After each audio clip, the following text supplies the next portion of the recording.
প্রায় 7 ঘন্টা ওয়েট করেছি, তারপরে রুম পেয়েছি। এটা আমাদের রুম 622। মানে ভাবা যায় না এতক্ষণ ওয়েট করতে হয়েছে, তারপরে রুম পেয়েছি। রুম নিয়ে পুরো একেবারে হুলুস তুলুস কাণ্ড হয়ে গিয়েছে। রুমটা ভীষণ সুন্দর, আপনার সাথে শেয়ার করছি, দেখে নিন। ফার্স্টে ওয়াশরুমটা দেখিয়ে দিচ্ছি।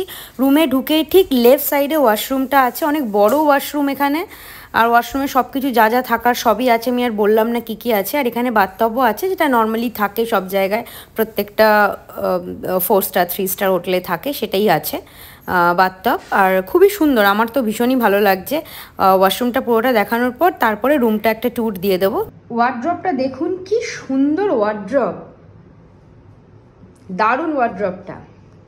অনেকটা বড়ও আছে, এই দুটো দেখুন মিরর পুরো, ভীষণ সুন্দর লাগলো আমার এটা। আর অনেকটা বড়ও আছে ভেতরটা, এখানেও আছে জায়গা, দেখুন পুরো একদম ভরা।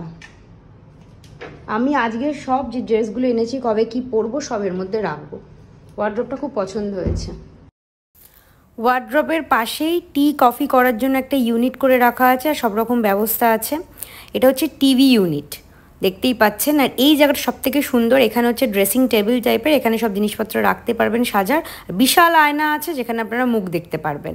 আর এখানে একটা স্ক্রিনও আছে, যেটা আপনাদের ইচ্ছা হলে বন্ধ করে দিতে পারবেন, একদমই আপনাদের চোখে আলো আসবে না। আর বেডটা ভীষণ সুন্দর, দুদিকে বেড সাইড টেবিলও আছে, খুব সুন্দর বেডটা, অনেকটাই বড়। এটা হচ্ছে যে যে জিনিসগুলো থাকে ওয়াশরুমে সেগুলোই দিয়েছে। তো ওভারঅল আমার তো ভীষণই ভালো লাগলো এই রুমটা।